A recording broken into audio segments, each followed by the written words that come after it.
The Prime Minister now being given a tour of the new facilities of the Parliament, I believe. Lok Sabha Speaker also there. So you're getting the first new glimpses of the Parliament of India, the new Parliament of India, the Parliament of future of India at this moment, where the Prime Minister, along with the Speaker of the Lok Sabha, the Deputy Chairperson of the Lok Sabha, are now in fact going, and once they are seated, a couple of AVs, audio-visual programs will be run. All right. So Prime Minister receiving the other dignitaries there. It will be almost a full attendance as far as the MPs from the Bharatiya Janata Party are concerned, from both the Lok Sabha and the Rajya Sabha. The Lok Sabha will be able to accommodate 888 members. So whenever the joint session of the Parliament is going to take place, like the one that we are seeing today, both the Rajya Sabha and the Lok Sabha members are in Parliament. It would be, in fact, all right, you can see Mr. H.D. Devegowda, the former Prime Minister, being greeted there. He was sitting next to the President, former Prime President, Mr. Kovind. A full standing ovation for the Prime Minister. And, something which a lot of people would have some sort of an opposition to. A new Parliament building is being inaugurated, and the BJP MPs with their very familiar chants of Modi, Modi at this Parliament building as well on this very occasion.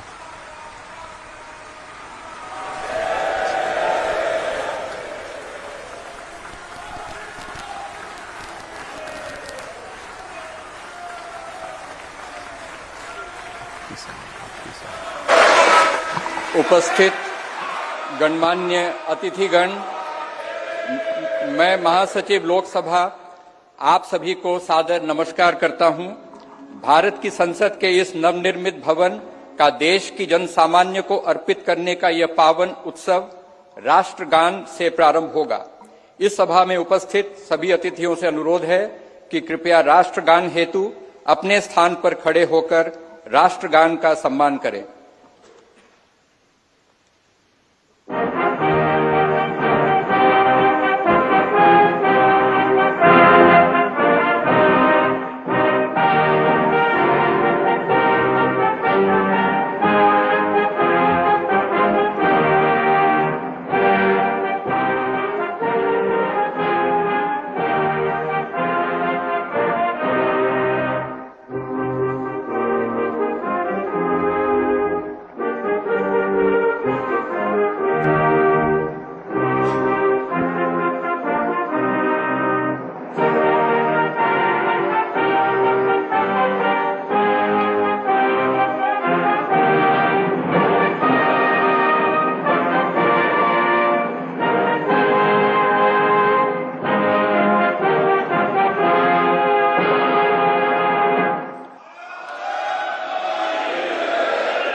आज हम सभी भारतीय तथा हमारे मित्र देशों के प्रतिनिधि इतिहास निर्माण के साक्षी हैं। स्वाधीन भारत में राष्ट्रीय स्वाभिमान एवं अस्मिता का प्रतीक यह नवनिर्मित संसद भवन प्रत्येक देशवासी के लिए मंदिर समान है। इस लोकशाही के मंदिर में सभी सम्मानित अतिथियों का स्वागत करने के लिए मैं आमंत्रित करना चाहता हूं राज्यसभा के माननीय उपसभापति श्री हरिवंश जी को। माननीय श्री हरिवंश जी।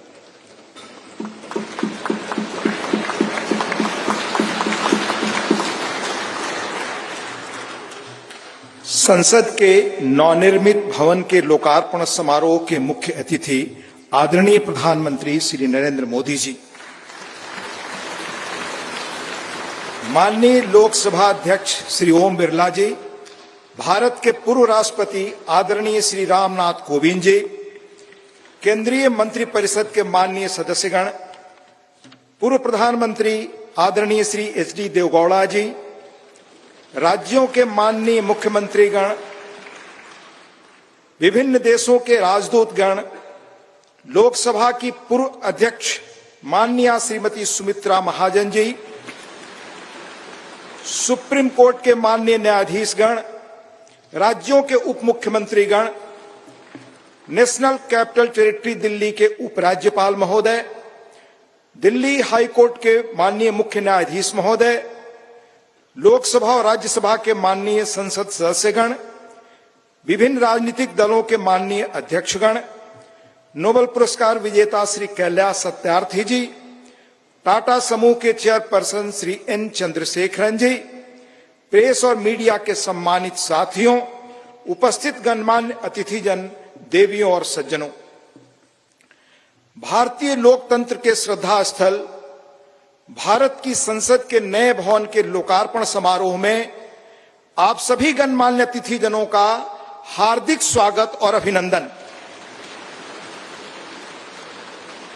आजाद भारत की अस्मिता और हमारी समृद्ध लोकतांत्रिक विरासत का प्रतीक संसद के इस नए भवन को देश को समर्पित करने के ऐतिहासिक अवसर पर आप सभी का स्वागत करना अत्यंत सम्मान और सौभाग्य की बात है, अविस्मरणीय क्षण है। हम सब माननीय प्रधानमंत्री जी के आभारी हैं कि आजादी के अमृत काल में उन्होंने अपने कुशल नेतृत्व और असाधारण प्रयासों से स्वतंत्र भारत की जनता की आशाओं और आकांक्षाओं के अनुरूप नए संसद भवन की संकल्पना को मूर्त रूप दिया है। इसके लिए अपनी ओर से और समस्त देशवासियों की ओर से उनका हार्दिक धन्यवाद और अभिनंदन। आज हम सब ऐतिहासिक अवसर पर इस भवन के प्रांगण में एकत्रित हैं। हमारे जैसे विशाल और जीवंत लोकतंत्र के लिए यह गर्व का क्षण है। सम्मानित अतिथिगण, हमारा वर्तमान संसद भवन देश की लोकतांत्रिक गतिविधियों का जीवंत केंद्र रहा है, हमारी प्रगति का मार्गदर्शक रहा है। यह भवन भारत की स्वतंत्रता प्राप्ति तथा अनेक संविधान निर्माण से लेकर हमारी गौरवशाली लोकतांत्रिक यात्रा के दौरान अनेक ऐतिहासिक घटनाओं का साक्षी रहा है। बदलते समय के साथ माननीय सदस्यगण अपने संसदीय दायित्वों के समुचित निर्वहन के लिए आधुनिक सुविधाओं एवं नई तकनीक से युक्त एक नए संसद भवन की आवश्यकता महसूस कर रहे थे। आने वाले वर्षों में परिसीमन के कारण सदस्यों की संख्या में बढ़ोतरी की संभावना एवं संसद की बढ़ती हुई जिम्मेदारियों को देखते हुए वर्तमान संसद भवन में स्थान का अभाव भी महसूस किया जा रहा था।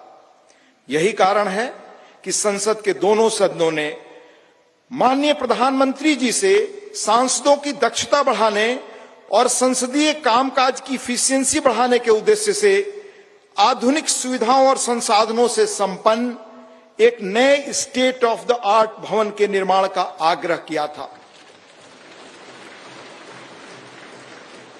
यह अपार हर्ष का विषय है कि माननीय प्रधानमंत्री जी ने अपनी देखरेख में 2.5 वर्षों से भी कम समय में भविष्य की चुनौतियों से निपटने में सक्षम एक आधुनिक संसद भवन तैयार करवाया है। यह भवन ईंट और गारे की संरचना मात्र नहीं है, बल्कि देश की सर्वोच्च चुनी हुई संस्था के रूप में यह भवन देश के नागरिकों की आशाओं, अपेक्षाओं और आकांक्षाओं की पूर्ति का माध्यम है। यह नया भवन अपने आप में वास्तुकला का शानदार उदाहरण है, जिसमें देश की सांस्कृतिक विरासत और विविधता की अद्भुत झलक मिलती है। इसमें हमारी संसद की जरूरतों के अनुरूप सौंदर्य और प्रौद्योगिकी का मिश्रण भी किया गया है। यह भवन त्रिकोणीय आकार के स्थान का अधिकतम उपयोग सुनिश्चित करता है। इसमें लोकसभा और राज्यसभा के कक्षों में पुराने भवन की तुलना में कहीं अधिक लोगों के बैठने का स्थान है। इन कक्षों में प्रत्येक सदस्य के लिए पूरी तरह डिजिटली वायर्ड इंटरनेट प्रोटोकॉल आधारित प्रणाली एवं इंटीग्रेटेड मल्टीमीडिया डिस्प्ले की सुविधा, अतिरिक्त सुरक्षा बटन के साथ मतदान प्रणाली सहित अन्य आधुनिक सुविधाएं भी उपलब्ध कराई गई हैं, ताकि माननीय सदस्य अपने कर्तव्यों का दक्षतापूर्वक निर्वहन कर सकें। देश की गौरवशाली लोकतांत्रिक यात्रा में आज का दिन एक महत्वपूर्ण पड़ाव है। अगले 25 वर्षों में जब हम आजादी का शताब्दी वर्ष मना रहे होंगे, तब इस अमृत काल में निर्मित यह नया संसद भवन हमारे जनप्रतिनिधियों के लिए प्रेरणा का स्रोत होगा। इस भवन में बैठकर हमारी संसद देश के स्वर्णिम भविष्य के निर्माण के लिए अनेक कालजयी निर्णय लेगी, और वह दिन दूर नहीं जब भारत आने वाले वर्षों में विश्व के लोकतांत्रिक देशों में शिखर पर होगा और समस्त विश्व को प्रभावी नेतृत्व देगा। इन्हीं शब्दों के साथ यहां पधारे सभी सम्मानीय अतिथियों का पुनः हार्दिक अभिनंदन और स्वागत। धन्यवाद। जय हिंद।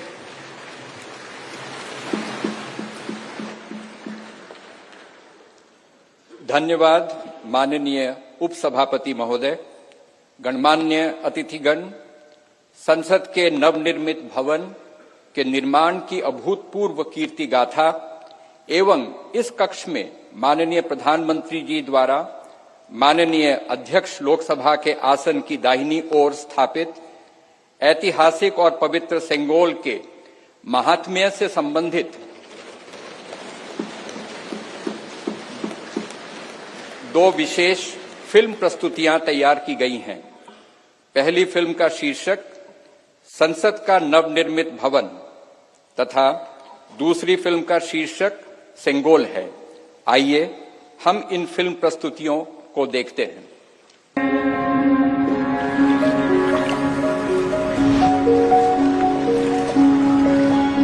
भारत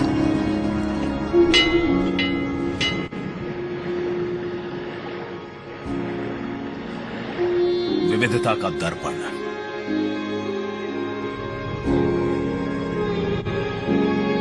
एकता की मूरत और लोकतंत्र की जननी।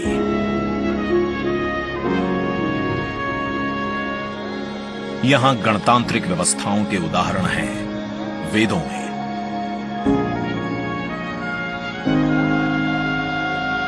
वैशाली की गण परिषद के उत्कोचों में, आचार्य चाणक्य के अर्थशास्त्र में, उत्तरा मेरूर के शिलालेखों में वर्णित चोल साम्राज्य की पंचायत व्यवस्था में, उनकी गणम और वार्यम व्यवस्था में, भगवान बसवेश्वर की अनुभव मंटपम की धारणा में। गण, सभा, गणपति, समिति, लोकपाल जैसे शब्द भारत में हजारों साल से अस्तित्व रखते हैं। स्वरूप बदलता रहा, संस्कार नहीं। बदलते समय के साथ भारत बना विश्व का सबसे विशाल लोकतंत्र, जिसका साक्षी बना हमारा संसद भवन। करीब एक शताब्दी पहले 1927 में औपनिवेशिक हितों के लिए ये काउंसिल हाउस बना। देश आजाद हुआ, ये भारत की संसद बनी। यहीं पर हमारा संविधान रचा गया। आज यहीं से लोकसभा के 545 और राज्यसभा के 245 सदस्य भारत के नागरिकों का प्रतिनिधित्व करते हैं। विचार विमर्श की तंदुरुस्त प्रक्रिया से देश को दिशा दिखाती है ये गोल आकार संसद। इतिहास की कई अभूतपूर्व उपलब्धियों का साक्षी संसद भवन।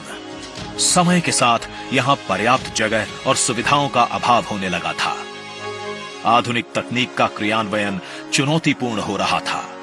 ऐसे में विगत कई दशकों से कई सरकारों ने नए भवन की आवश्यकता को महसूस किया, पर इसे साकार करने का साहस किया गया माननीय प्रधानमंत्री नरेंद्र मोदी के नेतृत्व में। और 10 दिसंबर 2020 को संसद के नवनिर्मित भवन की आधारशिला रखी गई। 2.5 वर्ष से भी कम समय में 65,000 वर्ग मीटर में फैले इस भवन का लगभग 60,000 श्रमवीरों द्वारा 23 लाख मानव दिवस से भी अधिक सृजित रोजगार से निर्माण कार्य पूरा किया गया, जो अपने आप में कीर्तिमान है। भारतीयों द्वारा भारतीयता के विचार से ओतप्रोत भारत के संसद भवन के निर्माण का शुभारंभ हमारी लोकतांत्रिक परंपराओं के सबसे अहम पड़ाव में से एक है। नए भारत के हर नागरिक की आकांक्षाओं और उज्जवल भविष्य को समर्पित संसद के नए भवन का निर्माण मौजूदा संसद भवन के प्रांगण में ही किया गया है। आने वाले समय में संसद के नए और मौजूदा भवन एक दूसरे के पूरक होंगे। इस भवन में प्रवेश के 6 द्वार हैं, जो भारतीय सभ्यता के अनुसार प्रकृति को अपनी कृतज्ञता व्यक्त करते हैं। मकर और हंस यानी जल को नमन, शार्दुल और गरुड़ यानी नभ को नमस्कार, अश्व और गज यानी थल को प्रणाम।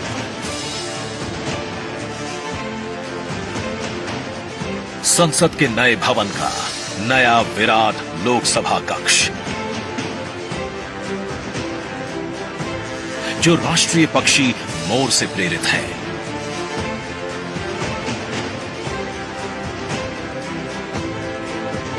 इसका आकार मौजूदा लोकसभा से लगभग 2 गुना बड़ा है।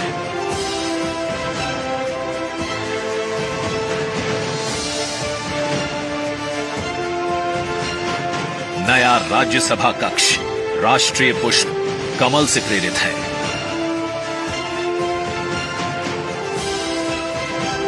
जिसका आकार भी मौजूदा राज्यसभा कक्ष से लगभग 1.5 गुना बड़ा है। ये भवन देश की जनता को समर्पित है। इसलिए लोकसभा और राज्यसभा में जनता के स्वागत के लिए विशाल दर्शक दीर्घा का निर्माण किया गया है। अत्याधुनिक डिजिटल उपकरण दोनों सदनों की सुविधाओं को नया आयाम देते हैं। यहां सदन की कार्यवाही को विभिन्न भाषाओं में सुना और पढ़ा जा सकता है। सदस्यों के लिए बायोमेट्रिक की सुविधा है। वोटिंग के परिणाम और सदन की कार्यवाही के प्रसारण के लिए विशाल multimedia display, automatic camera control और कमांड सेंटर का भी निर्माण किया गया है।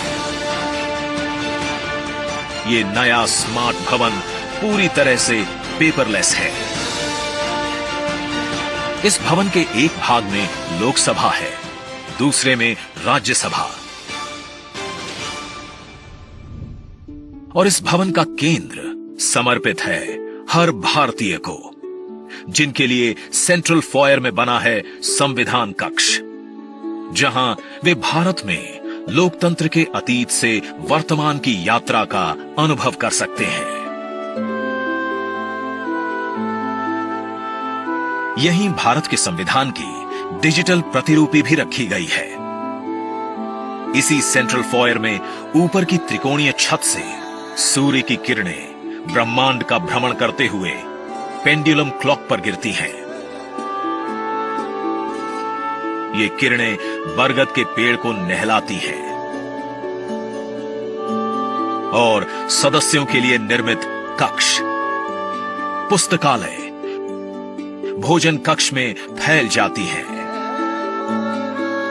आत्मनिर्भर भारत के प्रतीक इस भवन के निर्माण में भारत के हर भाग ने अपनी भागीदारी निभाई है। कहीं महाराष्ट्र की सागौन की लकड़ी सजी है, उन्हीं से दोनों सदन में अशोक चक्र भी बना है।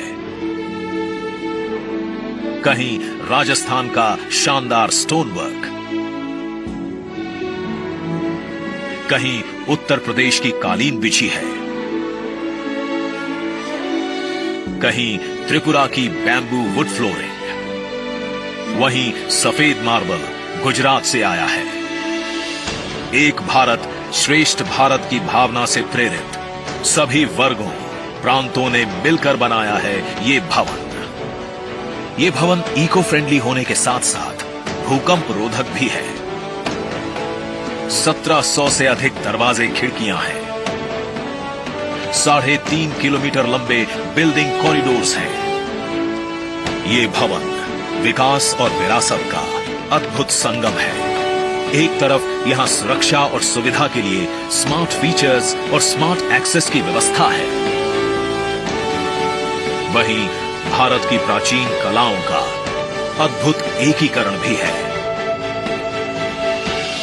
तो नया भवन आत्मनिर्भर भारत के निर्माण का गवाह बनेगा।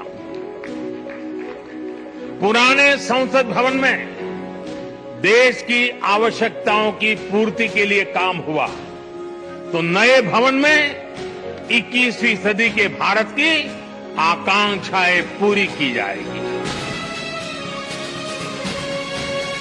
नए भारत के आत्मविश्वास को बढ़ाता, विकसित भारत के संकल्प को गति देता, ये है हम भारतीयों का संसद भवन।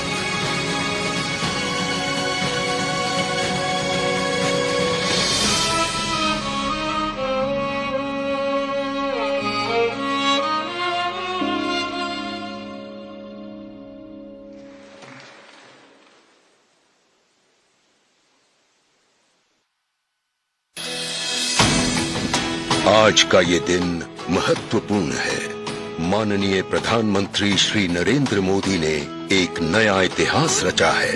पूर्व की कई सरकारों ने नए संसद भवन की आवश्यकता पर चर्चा की थी।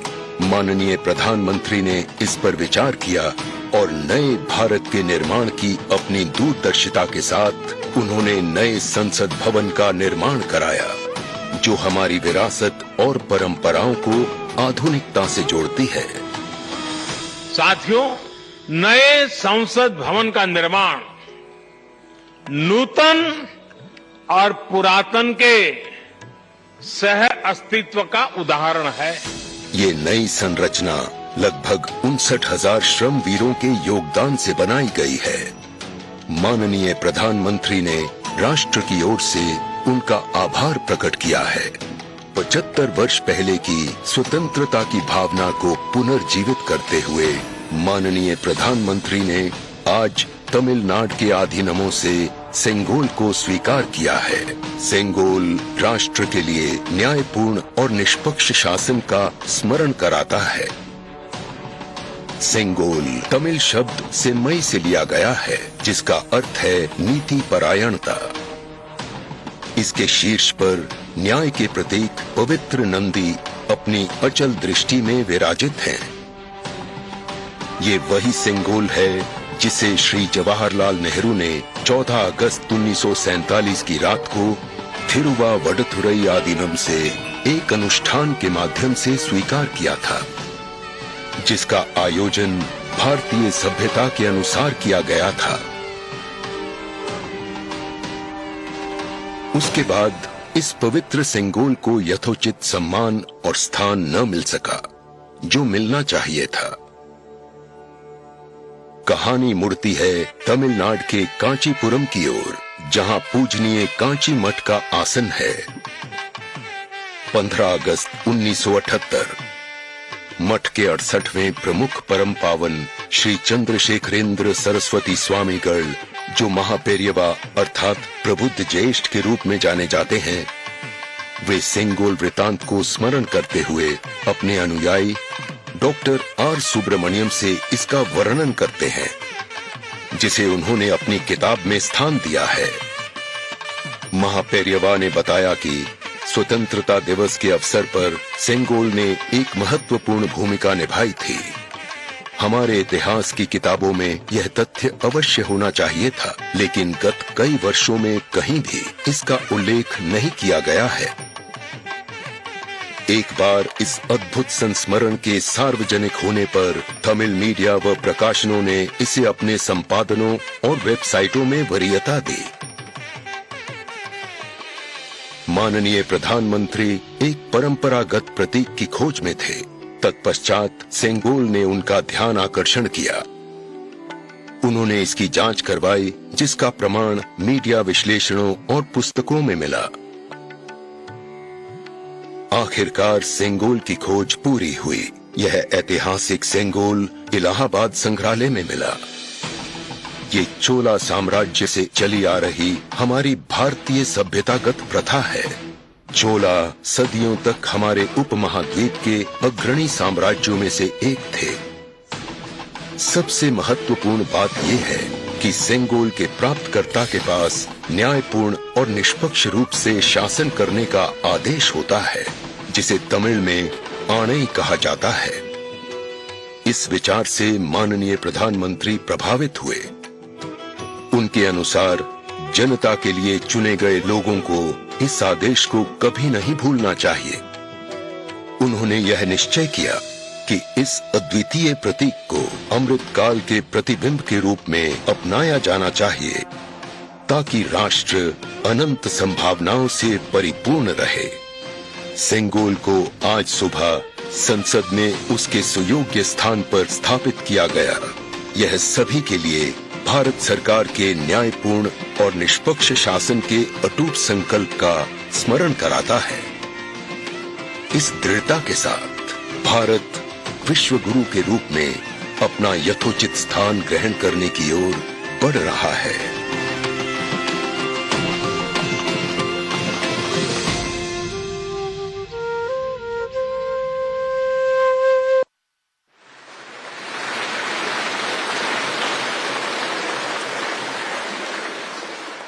अब मैं भारत के माननीय उपराष्ट्रपति जी एवं माननीय सभापति राज्यसभा श्री जगदीप धनखड़ जी के शुभकामना संदेश पाठ के लिए आमंत्रित करना चाहता हूं माननीय उपसभापति राज्यसभा श्री हरिवंश जी को। माननीय हरिवंश जी।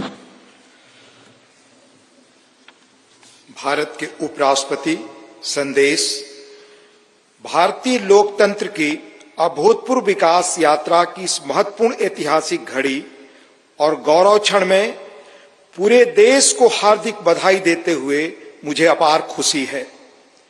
हमारा मौजूदा संसद भवन आजादी मिलने से आज दुनिया की एक बड़ी ताकत के रूप में भारत की पहचान बनने तक की ऐतिहासिक यात्रा का गवाह है। मुझे पूरा यकीन है कि इस अमृतकाल के दौर में बना नया संसद भवन आगे भी हमारी तेज प्रगति का साक्षी रहेगा। आत्मनिर्भर भारत बनाने से लेकर जनता की मूलभूत सभी जरूरतों की पूर्ति तक, देशवासियों को सशक्त बनाने से लेकर समग्र गरीबी उन्मूलन तक, यह गौरवशाली भवन भावी दशकों के दौरान अनेक ऐतिहासिक पलों का अध्याय लिखेगा। नई संसद हमारी शाश्वत धाराओं का प्रतीक है। यह हमारी समृद्ध भारतीय वास्तुशिल्प, परंपरा एवं सांस्कृतिक विरासत के साथ प्रगति विकास के लिए आधुनिक टेक्नोलॉजी को सर्वोत्तम तरीके से आत्मसात करने की हमारी क्षमता को भी प्रदर्शित करता है। वैश्विक कोविड महामारी से उत्पन्न चुनौतियां हमारे कर्मठ व प्रतिबद्ध श्रम शक्ति के अटल संकल्प को रोकने में विफल रही। यह भव्य देशज नई संसद गुलामी की मानसिकता से मुक्ति के हमारे राष्ट्रीय संकल्प का भी प्रतीक है। मुझे बेहद खुशी है कि हमारी संसद का नया भवन भारतीय मूल्यों संस्कारों का प्रकाश स्तंभ है। इसमें हमारे मुल्क की विविधता, देश के हर कोने से लाई गई कलाकृतियां व मूर्तियां हैं, जो भारतीय कला तथा संस्कृति की श्रेष्ठतम प्रदर्शनी के रूप में इसकी भव्यता में चार चांद लगाती हैं। संसद को लोकतंत्र का मंदिर कहा जाता है। यह वर्तमान और भावी पीढ़ियों की आकांक्षाओं, हसरतों की सुचारू पूर्ति सुनिश्चित करने के साथ ही सनातन परंपराओं तथा श्रेष्ठ लोकतांत्रिक मानकों के संरक्षक के रूप में भी काम करता है। संसद का यह भवन देश के कोने कोने के भिन्न भिन्न श्रेष्ठ विचारों को प्रतिबिंबित करेगा। इनके बीच राष्ट्रीय सहमति बनाने की दिशा में इसका अमूल्य योगदान होगा।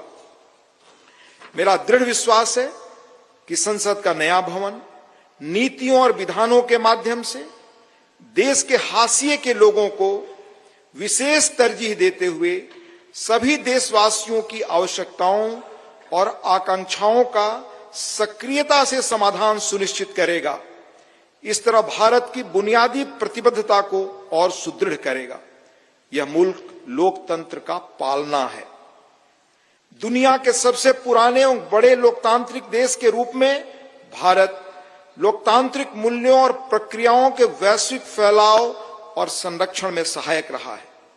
मैं आश्वस्त हूं कि सम्मान, महिमा, विज्ञान, महान संस्कृति का प्रतीक संसद का नया भवन लोकतंत्र को जीवंत रखने एवं सुदृढ़ करने की दिशा में हमारे सतत प्रयासों को पुनः नई ऊर्जा और बल देगा और सफलता का मार्ग प्रशस्त करेगा। यह कहते हुए मुझे अपार खुशी है कि माननीय प्रधानमंत्री श्री नरेंद्र मोदी जी, जो आजादी के बाद जन्म लेने वाले हमारे मुल्क के पहले प्रधानमंत्री हैं, इस शानदार भवन का लोकार्पण कर रहे हैं। जैसा कि मैं अक्सर कहता हूं और मेरा दृढ़ विश्वास है कि संसद लोकतंत्र का मार्गदर्शक ध्रुव तारा यानी नॉर्थ स्टार है।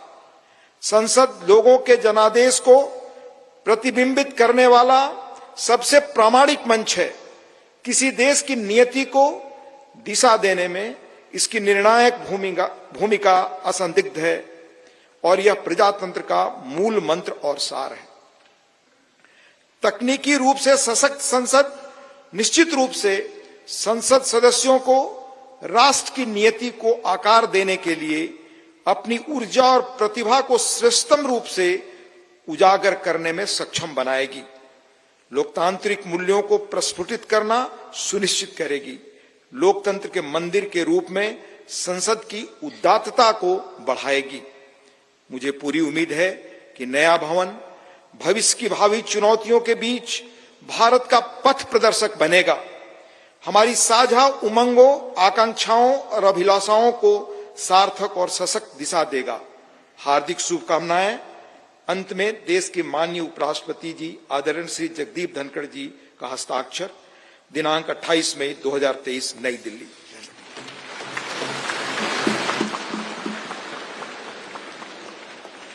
शुभकामना संदेश हेतु माननीय उपराष्ट्रपति महोदय का आभार।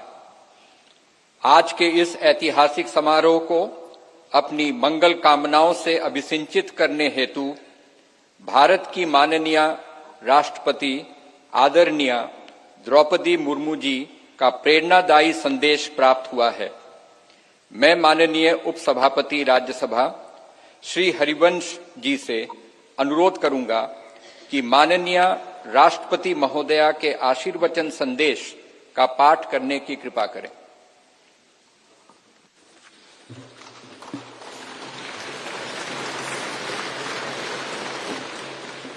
राष्ट्रपति भारत गणतंत्र संदेश। संसद के नए भवन के उद्घाटन का यह महान अवसर भारतीय इतिहास में स्वर्णाक्षरों में दर्ज रहेगा। इस अवसर पर यह संदेश प्रेषित करते हुए मुझे अपार प्रसन्नता हो रही है। नए संसद भवन का उद्घाटन हमारी विशाल और विविधतापूर्ण भारत भूमि के सबसे उत्तरी छोर से दक्षिणी सिरे तक, पूर्वी सीमा से पश्चिमी तट रेखा तक रहने वाले सभी देशवासियों के लिए गौरव व अतुलनीय आनंद का अवसर है। भारत की संसद का हमारी सामूहिक चेतना में एक विशिष्ट स्थान है।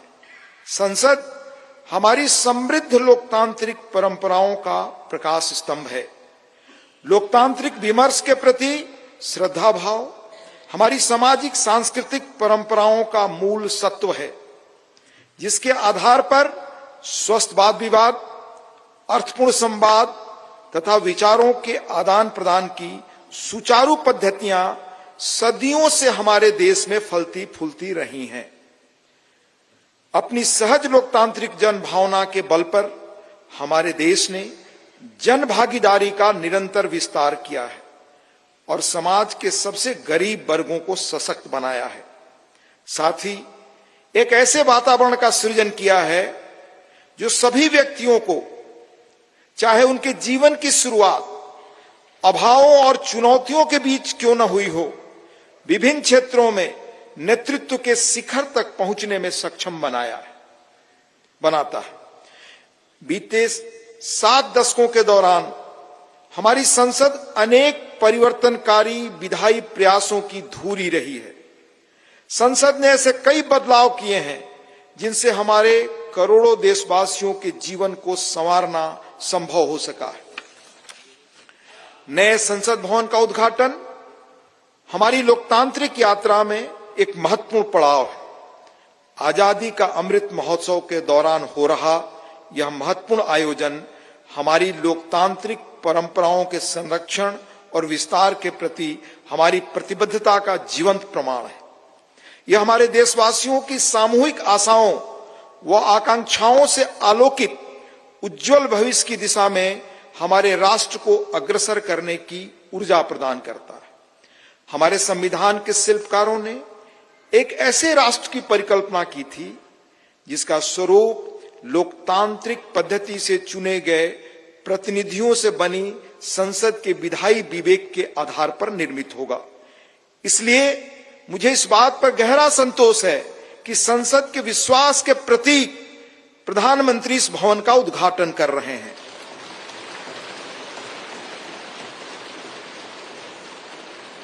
इस विश्वास के साथ कि नए संसद भवन का अनावरण हम सभी के बीच एकता और राष्ट्रीय गौरव की भावना को और अधिक मजबूत बनाएगा।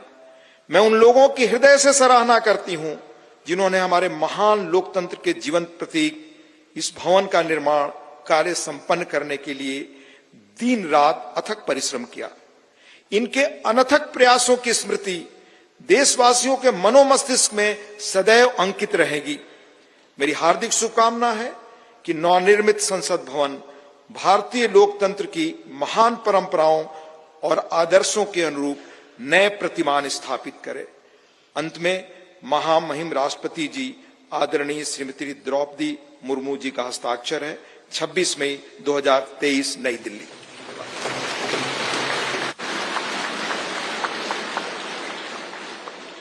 माननीय राष्ट्रपति महोदया का शुभकामना संदेश हेतु आभार।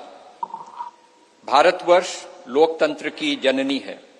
हर भारतवासी युग युगांतर से हमारी समृद्ध लोकतांत्रिक विरासत का संवाहक रहा है।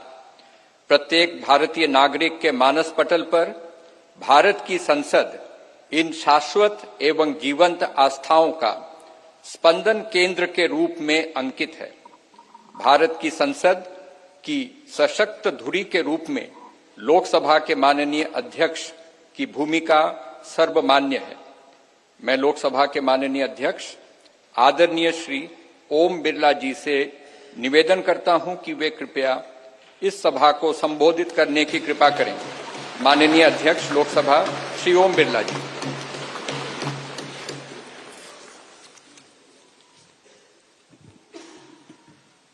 नमस्कार।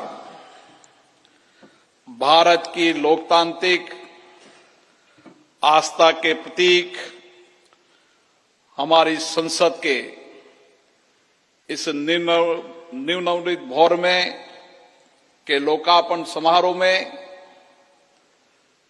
भारत के यशस्वी प्रधानमंत्री माननीय नरेंद्र मोदी जी, राज्यसभा के उपसभापति डॉक्टर हरवंश जी,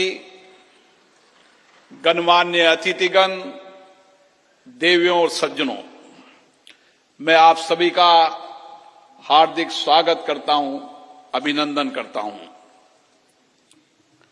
आजादी के अमृत काल में संपूर्ण राष्ट्र आज इस महत्वपूर्ण और ऐतिहासिक पल का साक्षी बन रहा है। मैं माननीय प्रधानमंत्री जी को साधुवाद देता हूं, जिनके दृढ़ संकल्प और प्रेरक मार्गदर्शन से संसद का यह नया भवन 2.5 वर्ष से भी कम अवधि में बनकर तैयार हुआ। मैं उन हजारों श्रमिक भाई बहनों को नमन करता हूं, जिनकी निरंतर श्रम साधना और कठिन परिश्रम से ये भागीरथ प्रयास पूरा हुआ। कोविड महामारी के कठिन समय में हमारे श्रमवीरों ने अपने कर्तव्यों के प्रति अद्भुत समर्पण दिखाया, जिसके कारण राष्ट्र का ये सामूहिक संकल्प सिद्ध हुआ। जनप्रतिनिधि जनहित और जनता का सेवा भाव के रूप में काम करते हैं। पिछले 7 दशकों से संसद के अंदर हमारे विद्वान नेताओं और सांसदों की उत्कृष्ट चर्चा और संवाद से जनता की समस्याओं का समाधान किया गया और महत्वपूर्ण कानून भी बनाए, जिससे लोगों के सामाजिक आर्थिक जीवन में व्यापक परिवर्तन हुआ। हमारा लोकतंत्र और अधिक सशक्त हुआ। इस अवसर पर मैं उन सब का भी आभार व्यक्त करता हूं। लोकसभा में मेरे पूर्ववर्ती अध्यक्ष ने सदन की गरिमा और प्रतिष्ठा बढ़ाने में समर्पित भाव से योगदान दिया, उनका भी मैं साधुवाद व्यक्त करता हूं। भारत विश्व का प्राचीनतम लोकतंत्र है। संपूर्ण विश्व में लोकतंत्र की जननी के रूप में हमारी पहचान है। संसदीय लोकतंत्र की इस यात्रा में हमने सदनों की अच्छी परंपराएं और परिपाटियां स्थापित की है। हमारी निर्वाचन प्रक्रिया के कुशल, पारदर्शी एवं विश्वसनीय प्रबंधन के कारण लोगों का विश्वास लोकतंत्र के प्रति और बढ़ा है। इस अमृत काल में भारत की प्रतिष्ठा विश्व में बढ़ी है, सम्मान बढ़ा है। आज लोकतांत्रिक मूल्यों के साथ साथ वैश्विक चुनौतियों के समाधान के लिए विश्व भारत की ओर देखता है। भारत की संसद लोकतांत्रिक व्यवस्था का सर्वोच्च केंद्र है। लोकतांत्रिक प्रक्रियाओं में जनता की बढ़ती भागीदारी इस सत्य को रेखांकित करती है। लोकतंत्र हमारे इतिहास की बहुमूल्य धरोहर है। लोकतंत्र हमारे वर्तमान की ताकत है। लोकतंत्र हमारे स्वर्णिम भविष्य का आधार है। हमारी संसद घरेलू और वैश्विक चुनौतियों को अवसर में बदलने का सामर्थ्य रखती है। विविधता में एकता भारत की शक्ति है। ये शक्ति संसद में भी दृष्टिगत होती है, जहां क्षेत्रीय तथा विचारधाराओं की भिन्नता के बावजूद सांसदगण राष्ट्रहित के विषयों पर एक स्वर में अपनी बात को रखते हैं। यही हमारी लोकतंत्र की ताकत है। भारत की संसद इस प्राचीन राष्ट्र की गौरवपूर्ण लोकतंत्र विरासत की कस्टोडियन है। हमारा वर्तमान संसद भवन भारत की स्वतंत्रता प्राप्ति तथा संविधान निर्माण से लेकर अनेक ऐतिहासिक घटनाओं का साक्षी रहा है। इसलिए अपनी इस अनमोल धरोहर को संभाल कर रखना भी हमारा दायित्व है। पिछले वर्षों में पक्ष विपक्ष के मान्य सदस्यों ने कई अवसरों पर संसद के नए भवन के निर्माण की आवश्यकताओं को महसूस किया था। इसी परिप्रेक्ष्य में राज्यसभा और लोकसभा दोनों सदनों ने माननीय प्रधानमंत्री जी से संसद का नया भवन बनाने का आग्रह किया। मैं प्रधानमंत्री जी का पुनः आभार व्यक्त करता हूं, जिन्होंने माननीय सदस्यों की भावनाओं का सम्मान करते हुए इस आग्रह को तत्काल स्वीकार किया और इतने कम समय में इसको साकार भी कर दिया।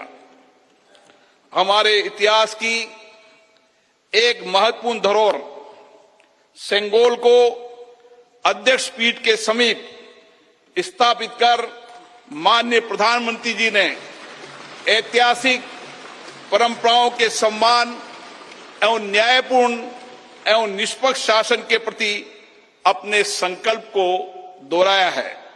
ये नवनिर्मित भवन हमारी समृद्ध संस्कृति, प्राचीन विरासत एवं आधुनिक आकांक्षाओं का अद्भुत संगम है। नए भवन में माननीय सदस्यगण नई तकनीकी प्रौद्योगिकी का उपयोग करके अपनी कार्यकुशलता को बढ़ा पाएंगे। नए वातावरण में नए विचारों का सर्जन होगा, ऐसा मेरा विश्वास है।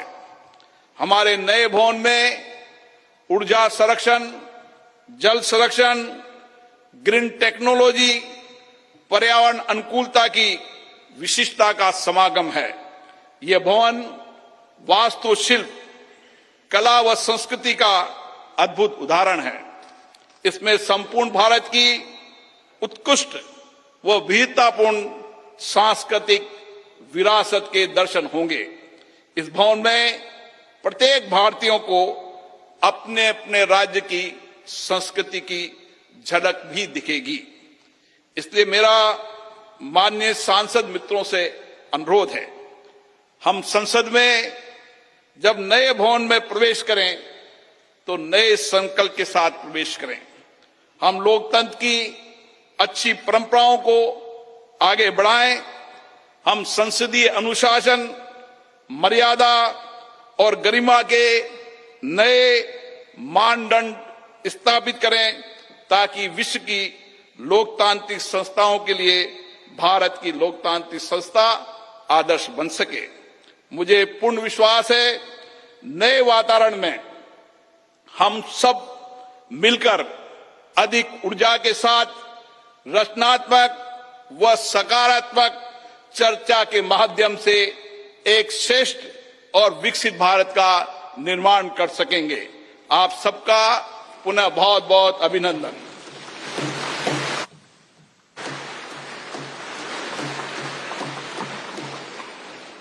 धन्यवाद।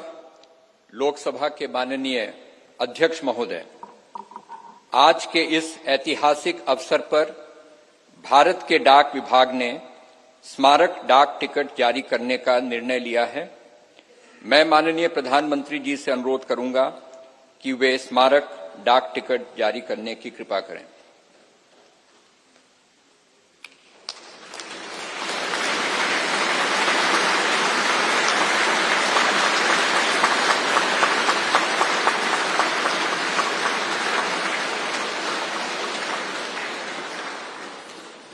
अब मैं माननीय प्रधानमंत्री जी से पुनः अनुरोध करूंगा कि इस अवसर पर भारत सरकार के वित्त मंत्रालय द्वारा तैयार किए गए विशेष सिक्के को भी जारी करने का कष्ट करें।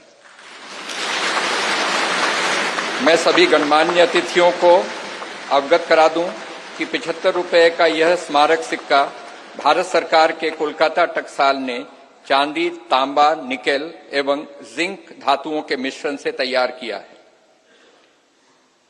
धन्यवाद माननीय प्रधानमंत्री जी, माननीय अध्यक्ष लोकसभा एवं माननीय उपसभापति राज्यसभा।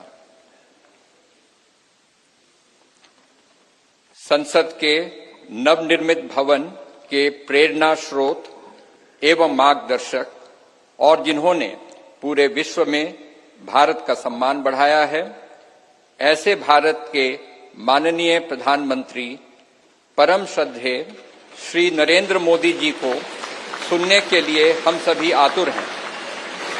मैं माननीय प्रधानमंत्री जी से विनम्रता पूर्वक निवेदन करूंगा कि वे इस सभा को अपने विचारों से अनुग्रहित करने की कृपा करें। माननीय प्रधानमंत्री जी।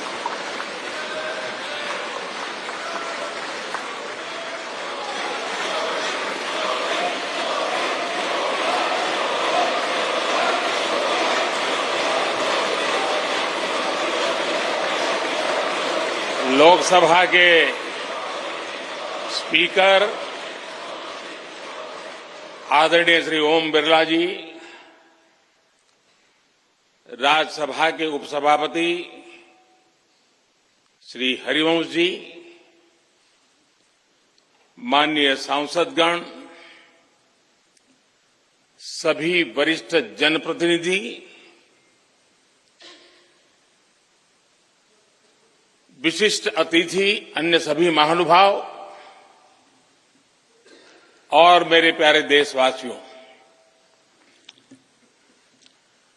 हर देश की विकास यात्रा में कुछ पल ऐसे आते हैं जो हमेशा के लिए अमर हो जाते हैं।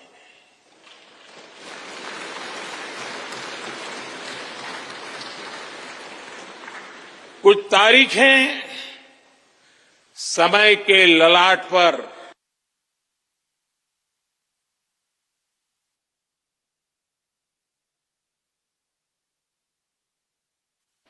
आज 28 मई 2023 का ये दिन, इस अमृत महोत्सव में भारत के लोगों ने अपने लोकतंत्र को संसद के इस नए भवन का उपहार दिया है।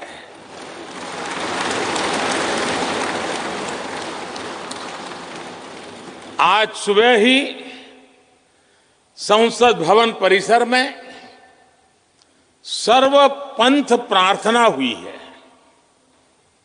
मैं सभी देशवासियों को भारतीय लोकतंत्र के इस स्वर्णिम क्षण की बहुत बहुत बधाई देता हूं।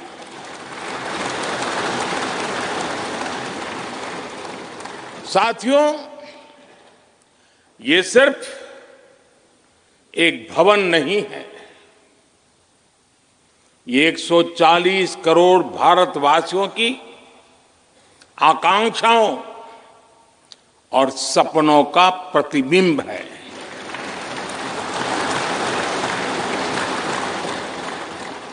ये विश्व को भारत के दृढ़ संकल्प का संदेश देता हमारे लोकतंत्र का मंदिर है।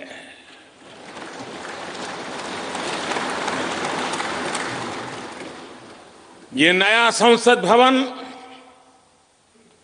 योजना को यथार्थ से, नीति को निर्माण से, इच्छा शक्ति को क्रिया शक्ति से, संकल्प को सिद्धि से जोड़ने वाली अहम कड़ी साबित होगा। ये नया भवन हमारे स्वतंत्रता सेनानियों के सपनों को साकार करने का माध्यम बनेगा। ये नया भवन आत्मनिर्भर भारत के सूर्योदय का साक्षी बनेगा।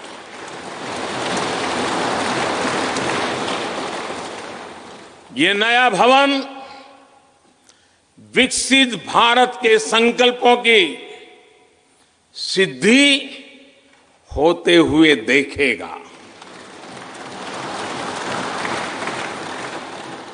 ये नया भवन नूतन और पुरातन के सह अस्तित्व का भी आदर्श है। साथियों,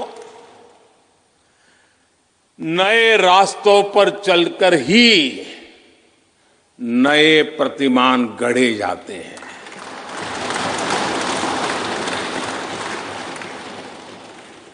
आज नया भारत नए लक्ष्य तय कर रहा है, नए रास्ते गढ़ रहा है, नया जोश है, नया उमंग है, नया सफर है, नई सोच है। दिशा नहीं है, दृष्टि नहीं है, संकल्प नया है, विश्वास नया है।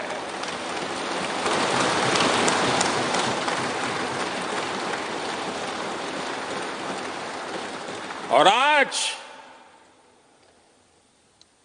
फिर एक बार पूरा विश्व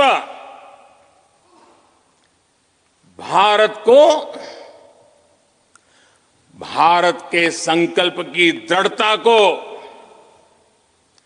भारतवासियों की प्रखरता को, भारतीय जनशक्ति की जिजीविषा को आदर और उम्मीद के भाव से देख रहा है।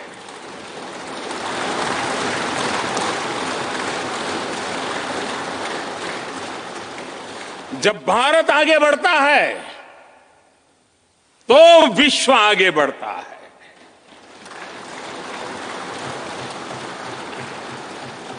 संसद का ये नया भवन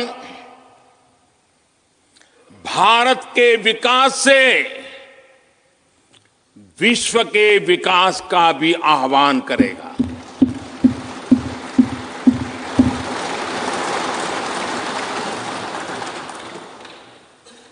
साथियों, आज इस ऐतिहासिक अवसर पर कुछ देर पहले संसद की इस नई इमारत में पवित्र सेंगोल की भी स्थापना हुई है।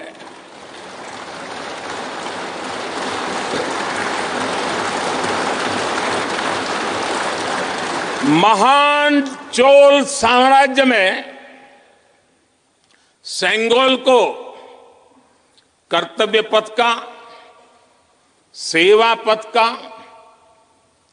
राष्ट्र पथ का प्रतीक माना जाता था।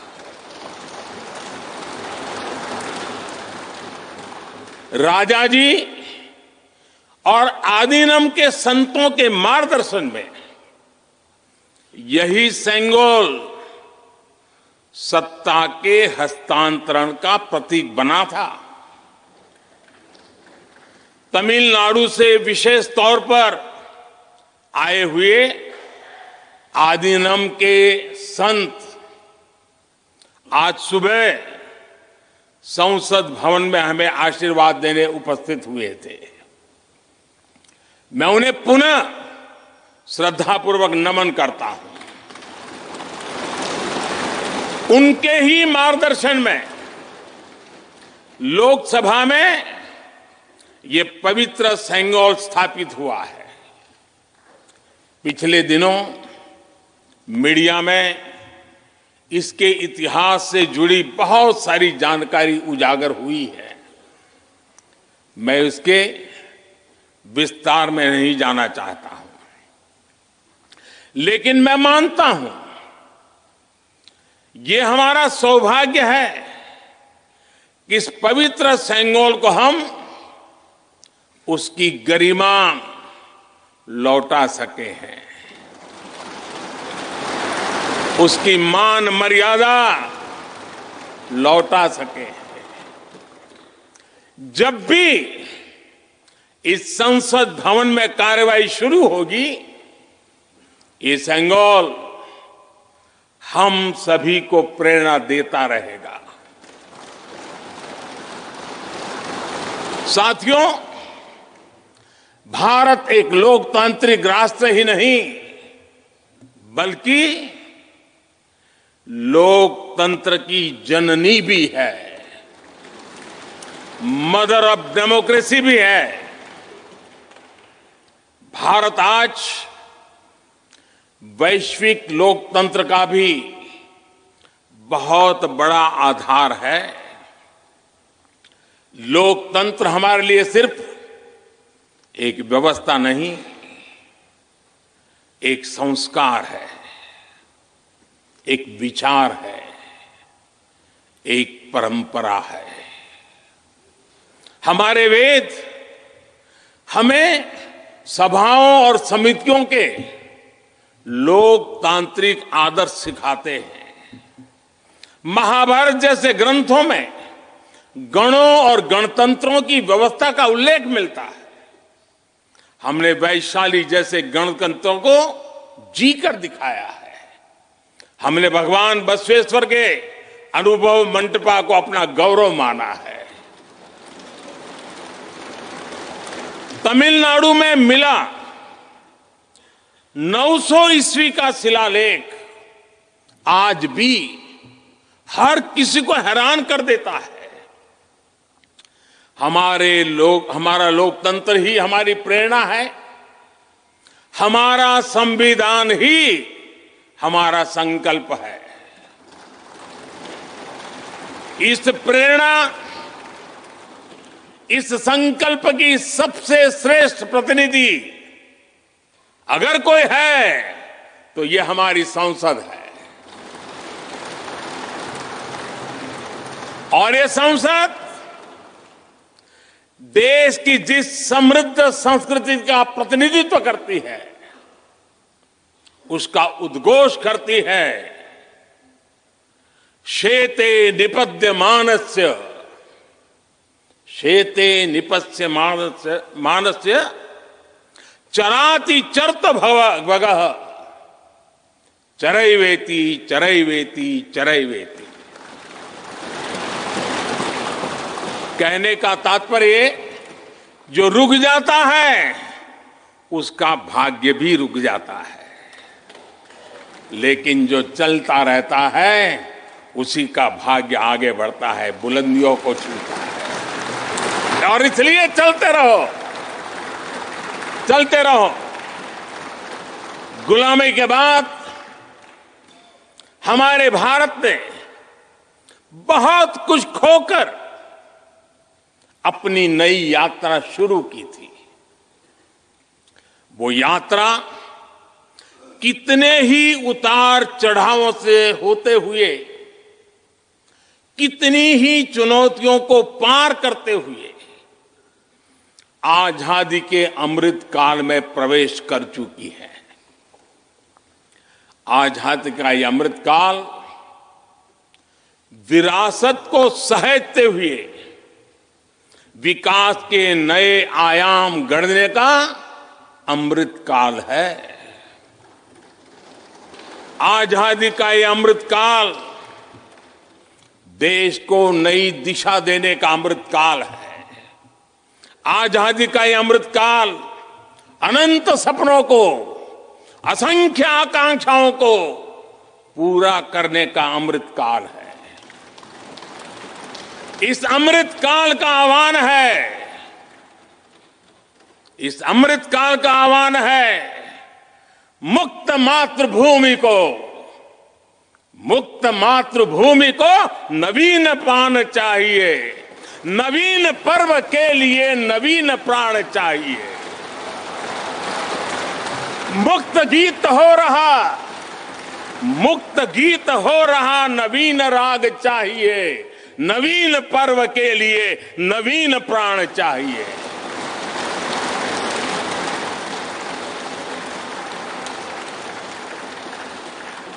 और इसलिए भारत के भविष्य को उज्जवल बनाने वाली इस कार्यस्थली को भी उतना ही नवीन होना चाहिए, आधुनिक होना चाहिए। साथियों, एक समय था जब भारत दुनिया के सबसे समृद्ध और वैभवशाली राष्ट्रों में गिना जाता था। भारत के नगरों से लेकर महलों तक, भारत के मंदिरों से लेकर मूर्तियों तक, भारत का वास्तु भारत की विशेषज्ञता का उद्घोष करता था। सिंधु सभ्यता के नगर नियोजन से लेकर मौर्यकालीन स्तंभों और स्तूपों तक, चोल शासकों के बनाए भव्य मंदिरों से लेकर जलाशयों और बड़े बांधों तक, भारत का कौशल विश्व भर से आने वाले यात्रियों को हैरान कर देता था। लेकिन सैकड़ों साल की गुलामी ने हमसे हमारा ये गौरव छीन लिया। एक ऐसा भी समय आ गया जब हम दूसरे देशों में हुए निर्माण को देखकर मुग्ध होने लग गए। 21वीं सदी का नया भारत बुलंद हौसले से भरा हुआ भारत अब गुलामी की उस सोच को पीछे छोड़ रहा है। आज भारत प्राचीन कला की उस गौरवशाली धारा को एक बार फिर अपनी तरफ मोड़ रहा है और संसद की ये नई इमारत इस प्रयास का जीवंत प्रतीक बनी है। आज नए संसद भवन को देखकर हर भारतीय गौरव से भरा हुआ है। इस भवन में विरासत भी है, वास्तु भी है, इसमें कला भी है, कौशल भी है, इसमें संस्कृति भी है और संविधान के स्वर भी है। आप देख रहे हैं कि लोकसभा का आंतरिक हिस्सा, यहां भी देखिए, यहां भी देखिए, राष्ट्रीय पक्षी मोर पर आधारित है। राज्यसभा का आंतरिक हिस्सा राष्ट्रीय फूल कमल पर आधारित है और संसद के प्रांगण में हमारा राष्ट्रीय वृक्ष बरगद भी है। हमारे देश के अलग अलग हिस्सों की जो विविधता है, इस नए भवन ने उन सबको समाहित किया है। इसमें राजस्थान से लाए गए ग्रेनाइट और बलुआ पत्थर लगाए गए हैं। ये जो लकड़ी का काम आप देख रहे हैं ना, वो महाराष्ट्र से आई है। यूपी में भदोही के कारीगरों ने इसके लिए अपने हाथ से कालीनों को बुना है। एक तरह से इस भवन के कण कण में हमें एक भारत श्रेष्ठ भारत की भावना के दर्शन हो। साथियों, संसद के पुराने भवन में सभी के लिए अपने कार्यों को पूरा करना कितना मुश्किल हो रहा था, ये हम सभी जानते हैं। टेक्नोलॉजी से जुड़ी समस्याएं थी, बैठने की जगह से जुड़ी चुनौती थी। इसलिए ही बीते 1.5-2 दशकों से ये चर्चा लगातार हो रही थी कि देश को एक नए संसद भवन की आवश्यकता है। और हमें ये भी देखना होगा कि आने वाले समय में सीटों की संख्या बढ़ेगी, सांसदों की संख्या बढ़ेगी, वो लोग कहां बैठते हैं? और इसलिए ये समय की मांग थी कि संसद की नई इमारत का निर्माण किया जाए। और मुझे खुशी है कि भव्य इमारत आधुनिक सुविधाओं से पूरी तरह लैस है। आप देख रहे हैं कि इस समय भी इस हॉल में सूरज का प्रकाश सीधे आ रहा है, बिजली कम से कम खर्च हो, हर तरफ लेटेस्ट टेक्नोलॉजी वाले गैजेट्स हों, इन सभी का इसमें पूरा ध्यान रखा गया है। साथियों, आज सुबह ही मैं इस संसद भवन को बनाने वाले श्रमिकों के एक समूह से मिला हूं। इस संसद भवन ने करीब 60,000 श्रमिकों को रोजगार देने का भी काम किया है। उन्होंने इस नई इमारत के लिए अपना पसीना बहाया है। मुझे खुशी है कि इनके श्रम को समर्पित एक डिजिटल गैलरी भी संसद में बनाई गई है और विश्व में शायद ये पहली बार हुआ होगा। संसद के निर्माण में अब उनका योगदान भी अमर हो गया है। साथियों, कोई भी एक्सपर्ट अगर पिछले 9 वर्षों का आकलन करे तो पाएगा कि ये 9 साल भारत में नव निर्माण के रहे हैं, गरीब कल्याण के रहे हैं। आज हमें संसद की नई इमारत के निर्माण का गर्व है, तो मुझे पिछले 9 साल में गरीबों के 4 करोड़ घर बनने का भी संतोष है। आज जब हम इस भव्य इमारत को देखकर अपना सर ऊंचा कर रहे हैं, तो मुझे पिछले 9 साल में बने 11 करोड़ शौचालयों का भी संतोष है, जिन्होंने महिलाओं की गरिमा की रक्षा की, उनका स्वर ऊंचा कर दिया। आज जब हम इस संसद भवन में सुविधाओं की बात कर रहे हैं, तो मुझे संतोष है कि पिछले 9 साल में हमने गांवों को जोड़ने के लिए 4 लाख किलोमीटर से भी ज्यादा सड़कों का निर्माण किया। आज जब हम इस इको फ्रेंडली इमारत को देखकर खुश है, तो मुझे संतोष है कि हमने पानी की एक एक बूंद बचाने के लिए 50,000 से ज्यादा अमृत सरोवरों का निर्माण किया है।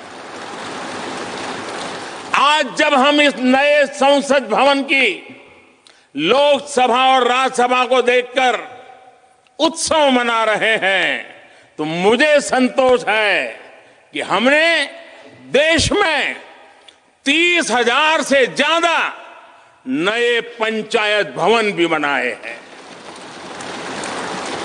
यानी पंचायत भवन से लेकर संसद भवन तक हमारी निष्ठा एक ही है, हमारी प्रेरणा एक रही। देश का विकास, देश के लोगों का विकास। साथियों, आपको ध्यान होगा 15 अगस्त को लाल किले से मैंने कहा था, यही समय है, सही समय है।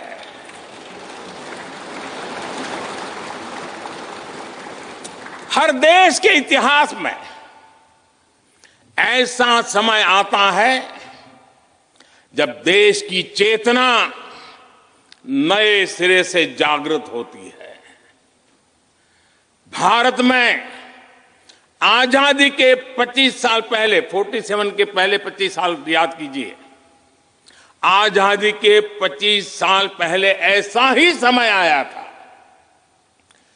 गांधी जी के असहयोग आंदोलन ने पूरे देश को एक विश्वास से भर दिया था। गांधी जी ने स्वराज के संकल्प से हर भारतवासी को जोड़ दिया था। ये वो दौर था जब हर भारतीय आजादी के लिए जी जान से जुट गया था। इसका नतीजा हमने 1947 में भारत की आजादी के तौर पर देखा। आजादी का ये अमृत काल भी भारत के इतिहास का ऐसा ही पड़ाव है। आज से 25 साल बाद भारत अपनी आजादी के 100 वर्ष पूरे करेगा। हमारे पास भी 25 वर्ष का अमृत कालखंड है। इन 25 वर्षों में हमें मिलकर भारत को विकसित राष्ट्र बनाना है।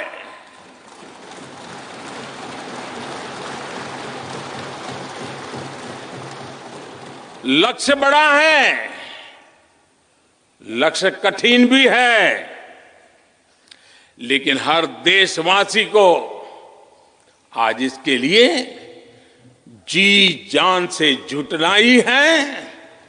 नए प्रण लेने हैं, नए संकल्प लेने हैं, नई गति पकड़नी है। और इतिहास गवाह है कि हम भारतीयों का विश्वास सिर्फ भारत तक ही सीमित नहीं रहता। हमारी आजादी की लड़ाई ने दुनिया के बहुत सारे देशों में उस समय एक नई चेतना जागृत कर दी थी। हमारी आजादी की लड़ाई से भारत तो आजाद हुआ ही, साथ ही कई देश आजादी की राह पर चल पड़े।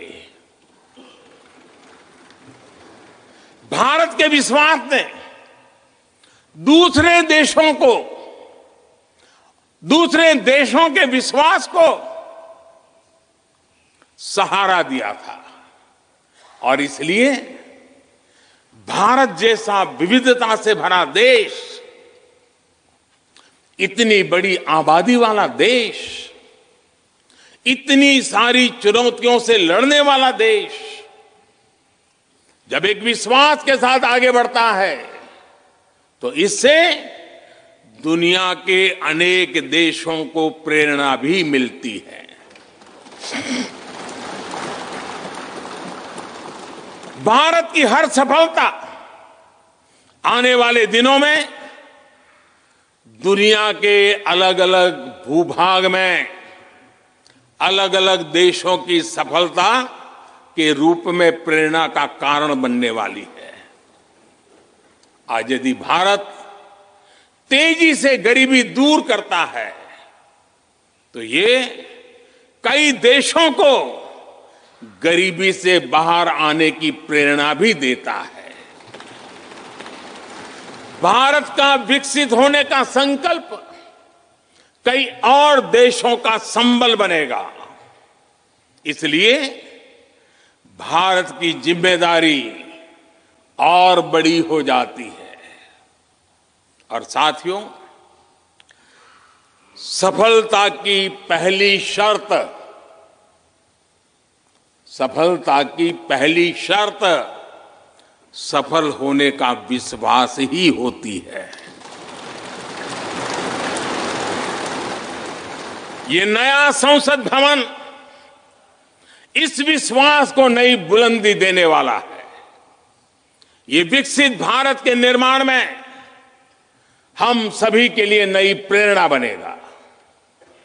ये संसद भवन हर भारतीय के कर्तव्य भाव को जागृत करेगा। मुझे विश्वास है इस संसद में जो जनप्रतिनिधि बैठेंगे वे नई प्रेरणा के साथ लोकतंत्र को नई दिशा देने का प्रयास करेंगे।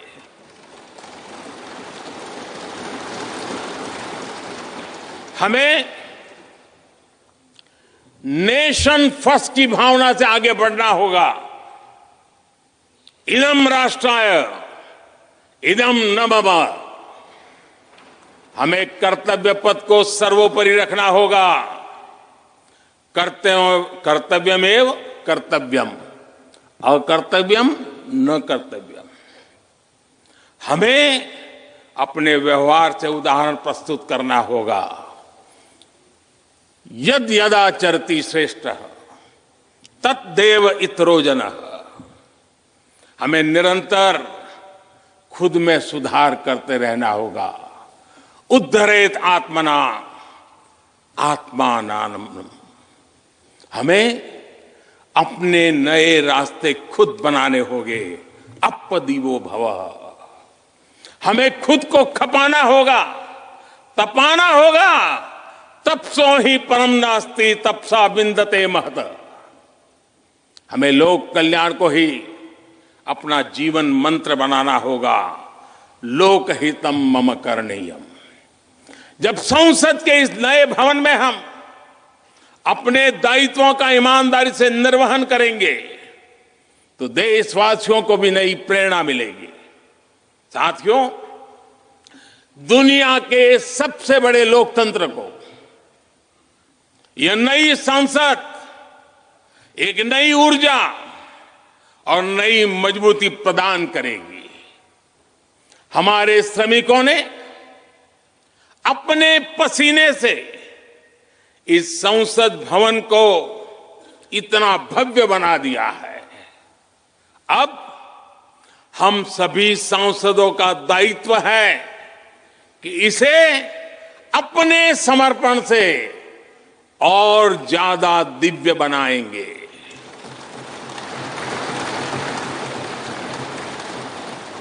एक राष्ट्र के रूप में हम सभी 140 करोड़ भारतीयों का संकल्प ही इस नई संसद की प्राण प्रतिष्ठा है।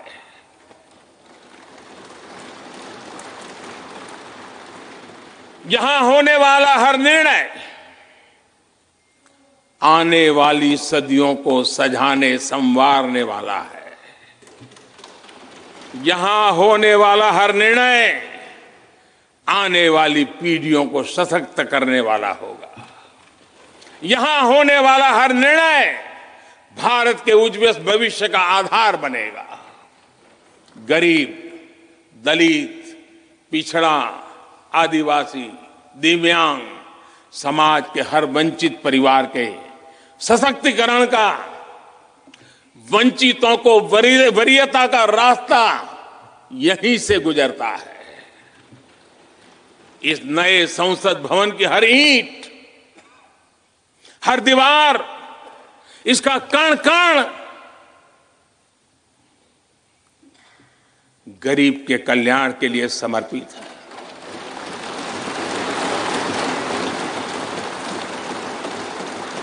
अगले 25 वर्षों में संसद के इस नए भवन में बनने वाले नए कानून भारत को विकसित भारत बनाएंगे। इस संसद में बनने वाले कानून भारत को गरीबी से बाहर निकालने में मदद करेंगे।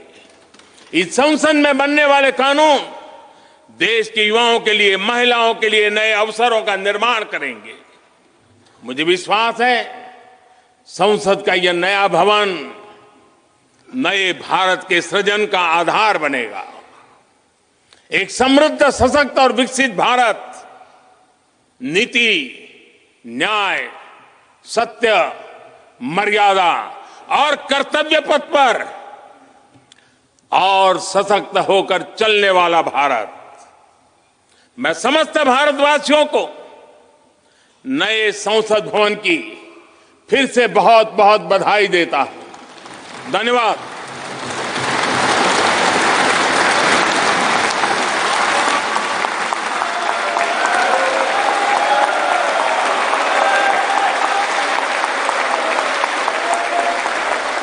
Prime Minister Narendra Modi's long, almost an hour-long statement, speech at this moment at the inauguration of the new parliament coming to an end.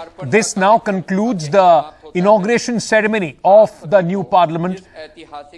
Let's just once again just dip in and see what's happening as far as this ceremony is concerned. But a long message there of the Prime Minister. The national anthem is being played at this moment.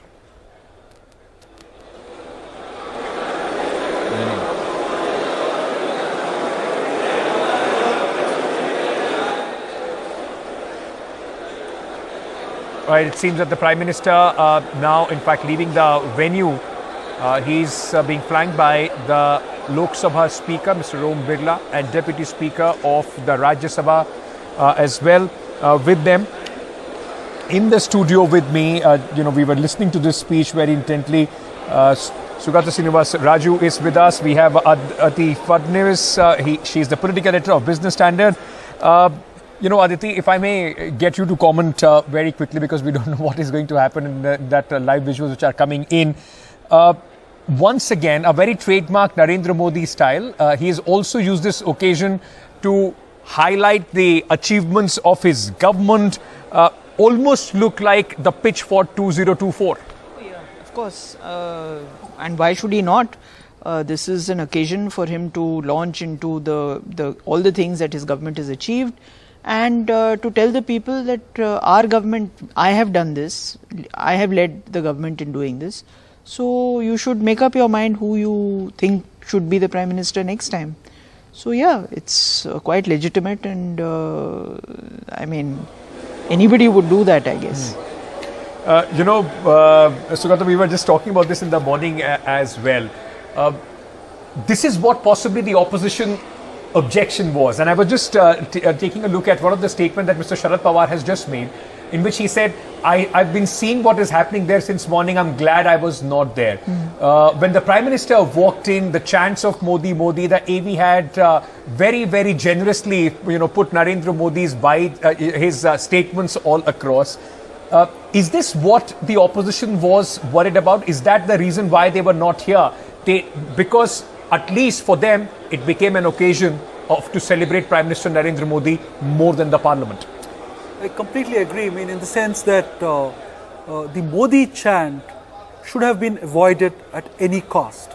If the BJP and the government, had control over its MPs, it was just a one-line thing that they could have said, that when the Prime Minister walks in or when he's speaking, it would, do us well if you don't chant the Modi name. So I think that was missing, that little instruction perhaps was missing, and it was pretty embarrassing to see the new Parliament building resonating the name of one person, which is exactly what the opposition has been sort of harping on or objecting to or being fairly critical about, which is it's becoming about one person, one party or whatever. So I think that should have been avoided. And going back to Modi's speech itself, the structure of it, if you look at it, was both ideological and political. Aditi ji rightly pointed out that there was a political aspect to it as well. But I felt that the greater emphasis was on the ideological messaging and trying to sort of restore this, this whole pride thing. Amrit Kal was a phrase that got used in his speech with a certain degree of emphasis, and also at the same time speaking about democracy, where you say that it's a temple of democracy, where the emphasis is on the temple rather than on democracy. Because and also, like we were discussing in the morning, like you were also pointing out, that he also focused on India as a the continuum of the Indian civilization coming to so it's the civilizational and the constitutional should have had a kind of harmonious blend in the way you imagine this country, because that is how it has been imagined. So whatever may have happened later, where only reason got foregrounded and emotion went to the background, but when it was conceived, they did not forget that this was a space, a geographical space that had a continuum and a culture and a tradition. So when Modi is speaking about tradition and civilization and all that, they are picking what they want, including the Sengol, which is, attributable to a certain Sanskritic, Brahminical tradition. And I was reading a fascinating essay which was published in 47, written by none other than C.N. Annadurai, was still not the chief minister at that point, and trying to say, this is what has been presented to Pandit Nehru, and I would like to really know what he thinks about it. I mean, it's on those lines, Yes. basically trying to raise objection. Aditi, in politics, messaging is everything. The way you put the optics out there and what people receive then becomes very, very important. By boycotting the parliament inauguration, has the opposition missed an opportunity, given a complete one-sided platform as far as the BJP and the Prime Minister is concerned? Because in the program, there was also a speech of the leader of opposition if Mallikarjun Kharge would have been here. Well, I suppose Mallikarjun Kharge would have said what he wanted to say, but collaborating in this project of promotion in what is basically real estate development is, I mean, you can take it or leave it. It's redevelopment of an area which contributes to the whole government infrastructure creation plan. Yeah. So you can look at it like that, or you can endorse by your presence what the Prime Minister is saying, and basically it's the Prime Minister who's saying everything. I noticed that an entire 600 years of India's history was wiped out when he spoke about describing how India's history was written and the cultural contributions that were made. 600-700 years are just not there. So that has its own message. Let me also see, let me check if we have, that's the Prime Minister in fact leaving the Parliament, new Parliament premises as we speak. In fact, the Prime Minister, this was a two-part ceremony today. One was the religious ceremony that took place in the morning, and then of course the Prime Minister came here today and the speeches were made. The Vice President and the President and the Vice President's messages were read out by the Deputy Speaker by the Deputy Chairman of the Rajya Sabha, Mr. Harivansh Rai. But Rahul Gandhi at this moment has also tweeted, and Rahul Gandhi, remember the opposition parties, 21, including the BRS, have stayed away from this, in fact, entire inauguration program. That's JP Nadda on your screens right now. What Rahul Gandhi in his tweet, and let's try and, if we can pull that tweet up, he has said that Parliament is the voice of the people. The Prime Minister is considering the inauguration of the Parliament House as a coronation. So that's what Rahul Gandhi, in fact, seems to be suggesting right now. Sugata, while the opposition has stayed away, and this is the tweet that I was talking about, Mr. Rahul Gandhi has made this statement. Like we said, it's more of an ideological war which is taking place where there is more or less 0 degree of any middle ground between both the opposition and the government. The opposition took a very hard stance. We did not see any effort from the government as well. In that sense, the Prime Minister or the government, or Mr. Amit Shah, Rajnath Singh did make a statement in that regard to try and get the opposition on board for such an important event. Are we somewhere confusing the parliament building with the parliamentary structure or the way the parliament functions? Because both opposition is critiquing the way the parliament has functioned under the Prime Minister Narendra Modi's regime, and also the way this entire inauguration has taken place. See, again, coming back to the question that we were discussing in the morning, it's about how, Modi has made it ideological. It has not remained just political. He has made it civilizational and he has made it ideological. So if the opposition, my personal opinion is the opposition should have said all that it had to say and still attend the inauguration, because there is a great deal of symbolism attached with this particular inauguration. So they should have been part of it, is what I feel. Because, here, the BJP and Modi and the government has created a lot of micro stories and fed into the larger narrative that they have been putting forth before the population of India, which is a very, very cultural narrative. So if you are trying to, counter cultural nationalism with some kind of, constitutional language, yes, it is not. It's a matter of strategy. I'm not trying to say that, you should also start, weaving stories and, not fact checking what you're saying or whatever. But you need a story, you need a narrative. You need a narrative to counter whatever cultural narrative that the ruling party is putting out. Right. And in the last 9 years, it's sorry to say that I don't think the opposition has put its head together to build a counter-cultural narrative. Okay. So, we have to, even if you are trying to look at what Modi was saying in his speech, he spoke about we being the mother of democracy and all that. So, but that whole aspect of mother of democracy itself can be challenged in many ways. Absolutely. But fact-checking is one part of the story. Yeah. But looking at it from the ordinary Indian point of view, who sort of, absorbs stories after stories and lives in mythology, in a certain kind of mythological realm. Yes. It's very difficult to place a rational constitutional argument and win a battle. Okay.